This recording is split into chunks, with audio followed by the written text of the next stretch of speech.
Togenashi Togeari are probably best known, well, I assume are best known as the band from Girls Band Cry. And, well, they got a brand new video coming out, and I've been waiting for something new from them. Now, this is a band who every time I've heard them, I've really enjoyed what I've heard, genuinely. And so I was kind of excited to hear something new. We covered them a lot on the weekly Sunday live streams I do. And so I haven't really put many reactions out on my actual channel. Most of it I've been reacting to in live stream format. So I was kind of excited for something new to come out that I could just drop a proper reaction to. And here it is. It's a new one. It's called Mirage of the Mind. And it's from the anime Girls Band Cry. Why did I even read that like it was going to be something else? Wouldn't it be cool though, actually? Wouldn't it be cool if like Togenashi Togeari did like a theme tune for a totally different anime, just like out of context, like fourth wall break of the grandest kind? That would be amazing. So I said there's a lot of these bands who are coming up from like an anime background. We've obviously all heard about Bang Dream. I love the Botched Rock anime. You can just about see the Botched Rock poster back there in the corner. I love that, but you know, as much as I love it, and I quite like Koseku the band from Koseku Band, the band from Botched Rock, butchering the name. I like the anime more than the band. The band is okay, but it's not like one that I'm mad about. But you know, Botched Rock is an anime that I love. Now, I've never watched Girls Band Cry, despite the fact a lot of people want me to. I just haven't had the time to get round to it properly yet. But Togenashi Togeari is a band who I've really enjoyed. So yeah, I'm kind of excited about this, even without the context of the anime. So I would be really interested if you guys want to get in the comments, if you know the anime as well, and you want to give more context to the song, or maybe even the video we're about to see, because I imagine it might have callbacks to the anime that I'm not going to get. Let me know, but I'm just going to review this and check it out. So it's 2 minutes 40, so it's pretty brief, and this just came out earlier. Came out 6 hours ago. Oh, wow, it really is quite new. Anyway, let's check this out together. Mirage of the Mind. I'm kind of excited. They got a nice, big, thick sound. It always sounds amazing, the music from them. You know, really good arrangements and everything. So let's dive in, have a little listen, and we'll see what they're going to do in this concise sub 3 minute song.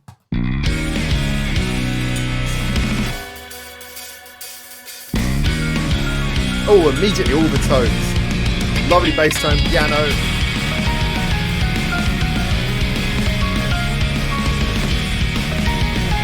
That's lovely. Oh, I just love the thick sound you get from them.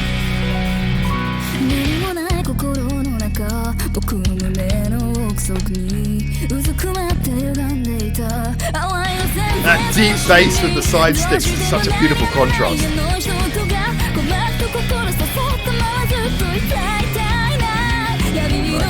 Like in the build-up.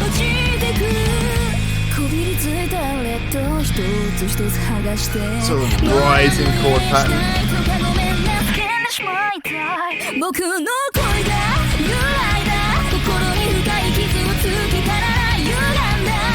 Ooh.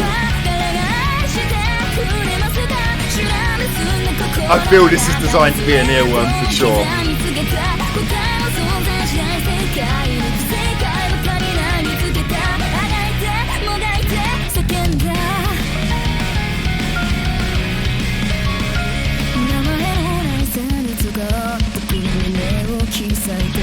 Oh, I love the snare usage there. Give it so much space.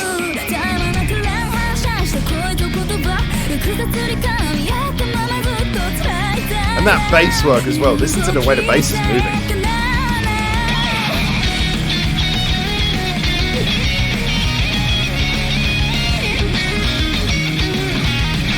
Man, putting the bridge before the second chorus again. I'm loving the techniques.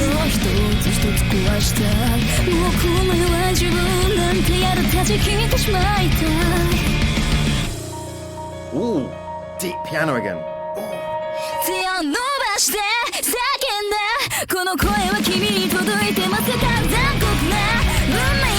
That was a really good build-up. There's a lot to break down there.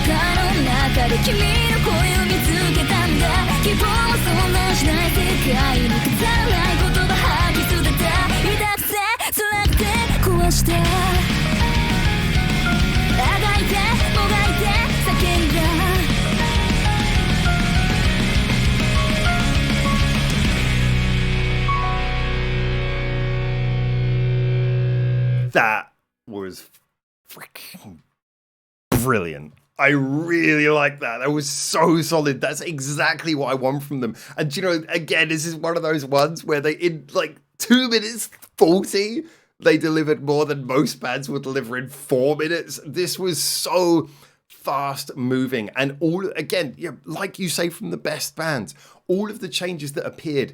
There were so many things happening, so many things changing, but none of them ever felt forced or out of place. It felt like a song that was naturally going through all of these sort of rapid changes. And, you know, it felt really kind of restless, but in a well-structured way. So let's just have a look at it. Because, I mean, so many things to break it down. First of all, just in the simple arrangement, you know, it's a 2-chorus song, but it does that thing that I really love where instead of going like verse, chorus, bridge, chorus, it takes like the bridge, in this case a guitar solo, and puts it after the second verse. So it just basically means you get verse, pre-chorus, chorus, and then you get verse, guitar solo, bridge, which means you now sort of got more tension, more of a delay for that last chorus. Then you get the pre-chorus, which is even more charged now because it's just come out of a guitar solo. And then you get the final chorus. So that last chorus really feels like a crescendo because you've had like the dress rehearsal with the first chorus, but the last chorus is the proper crescendo. So I really love the way it built up to that. The pre-chorus itself was really well structured. Again, the way it comes out of that verse on that rising chord pattern, and it keeps on building up and up and up. And even the chord pattern, the way it rises, the chord spacings get faster and faster. You know, it suddenly goes, it's going up and it's up and it goes double time up more. And I love that, the way it throws. Everything about this is so well structured to keep the pace going, to keep the feeling of energy. You take it right down to the way that the second verse begins. You know, the second verse begins with that snare roll. Such a cool idea, because of course when you've got the snare roll, it's like shorthand. That fast sort of machine gun snare roll is like shorthand for like something moving quickly, something really tense, but at the same time it keeps you waiting for the beat to drop. And then when the beat does eventually drop, bam, comes in. There's a certain sort of funk, but now we got the full beat and it feels like a progression, but you still, your heart's racing, you know, everything's feeling high speed, energetic. I love all of that. That's brilliantly done. I have to say, tonally, fantastic. Again, layering is one of the big things I really like about Tokohari. Bit of a mouthful. But one of the things I like about Tokonashi Tokohari most of all is the layering, just the amount of sounds they put together. A lot of credit has to be given to the production and mixing as well for making that all pop and come out so clearly. But they have, the bass tones are nice and clear and thick, but also the use of piano. It's not just kind of in there just as another layer. It's nicely used to accent things. It has its own very specific part to play in the arrangement. And that really came across here in 2 parts. Now, there was one part where we had a breakdown to just the bass. And it's very short. I can't remember exactly where it was. It was quite early on in the song, where it was just the bass, and we just had the side sticks on the rim of the drum, on the rim of the snare drum, I'm imagining. And we just had that sort of sound. It was like having that low, deep bass, really thick, creamy sounding bass. Actually, kind of reminded me for a second. The bass tone was so low, it reminded me of that bit from The Chain by Fleetwood Mac, which of course is a song that I primarily know because of the BBC coverage of Formula One. That's a very weird side track, but anyway, just that low bass tone, boom, like that, and then the side sticks was such a beautiful, crisp thing. And it was around about the time that they were showing us the exit. Yeah, looks a lot like the exit from like Exit 8. Deguchi 8. Where is it? Right? There we go. There's that bit.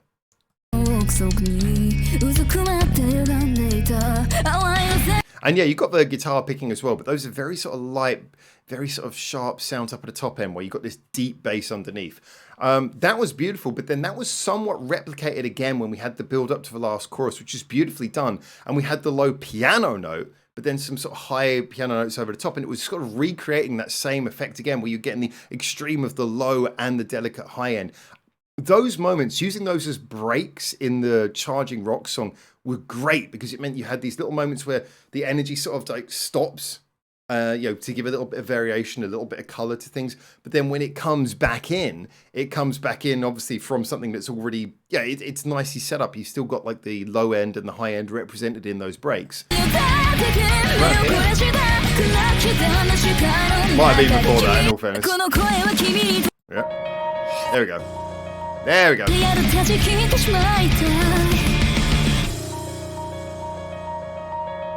Again, doing the same thing. Obviously, they're building it up with the right hand on the piano. But again, that whole thing about having that low note and that sense that the breaks have also got thickness in them. Everything about this was beautifully done. Really loved it. Obviously, singer's voice, once again, is absolutely great. The song was so concise, so to the point, and yet charged along doing so many things. Absolute, for me, this was an absolute total win. Really enjoyed this song. I think maybe the only thing that might work against it, it's got a good catchy chorus. I wonder if it's because it's got a bit of repetition. I wonder how catchy this will be. Whether it's one of those songs where, because you know sometimes you get a song that's really great, but for some reason it's just not catchy enough to stay in your mind if you don't repeat listen to it, and then you come back to it like a year later going, why don't I listen to this all the time? I'm kind of worried this will be one of those ones where maybe it will slip out of my mind because it's just not quite catchy enough. But it could be. We'll see. Time will tell. Sometimes the songs that are catchy are not always the ones you'd expect. But I must say, just on a pure musical level, I absolutely enjoyed this so much. I don't know if it's my favourite song by them so far. They have got one other, I can't remember the name of it, which is really, really good. But this is definitely a strong contender for my favourite song by a band who I'm already enjoying. Great stuff. Like I say, if you're a girls rock band, I was about to say girls rock band, Kakame. If you're a girls band Cry fan, it's not 2019. Trident, yay. If you're a girls band Cry fan or a Tokanashi Togeari fan, get in the comments. Let me know what you thought about this. Give me any context that might help in regards to the anime. Hey, just info me up. I'll do my best to follow up on things. But you guys are awesome as always. Looking forward to seeing what you say in the comments. Remember, if you want to talk more about this kind of music, we have got a Discord link below where it's a really nice Discord that's been going for years. We've got like all kinds of people who've been there around for ages or have been quite recent joiners who've all got very different tastes in music, and it's a great place to find new music and talk about music. So please feel free to join there as well. We're always welcoming in new people to enjoy our little chats and our little waffles and sharings of music there. And until I hopefully see you here, either in the Discord or in the comments or in the next video. Until then, for now, ciao, ciao.